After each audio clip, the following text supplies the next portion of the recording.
by JOSH BOAK, ZEKE Miller and NICOLE WINFIELDROME, AP. Face-to-face at the Vatican, President Joe Biden held extended and highly personal talks with Pope Francis on Friday and came away saying the pontiff told him he was a good Catholic and should keep receiving communion, although conservatives. The world's two most prominent Roman Catholics ran overtime in their discussions on climate change, poverty and the coronavirus pandemic, a warm conversation that also touched on the loss of President's adult son and included jokes about aging well. Biden said abortion did not come up in the meeting. "We just talked about the fact he was happy that I was a good Catholic and I should keep receiving communion," Biden said. The president's support for abortion rights and same-sex marriage has put him at odds with many U.S. bishops, some of whom have suggested he should be denied communion. American bishops are due to meet in their annual fall conference in mid-November, and will find themselves debating a possible rebuke of a U.S. president just weeks after their boss spent so much time with Biden that all their subsequent meetings were thrown off by an hour.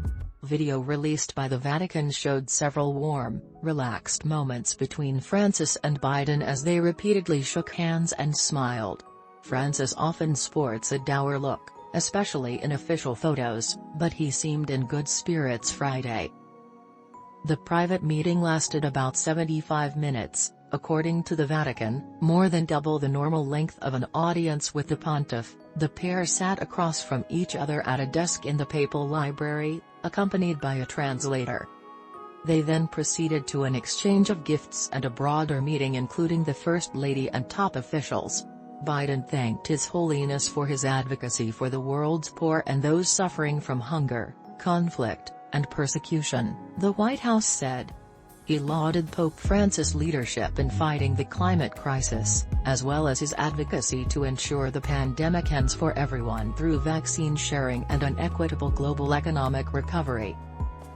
Biden takes pride in his Catholic faith, using it as a moral guidepost to shape his social and economic policies. He wears a rosary and attends Mass weekly. After leaving the Vatican, Biden said that he had a wonderful meeting and that the Pope prayed for him and blessed his rosary beads. He said the prayer was about peace. A dozen Swiss guards in their blue and gold striped uniforms and red-plumed halberds stood at attention in the San Damaso courtyard as Biden and his wife, Jill, arrived.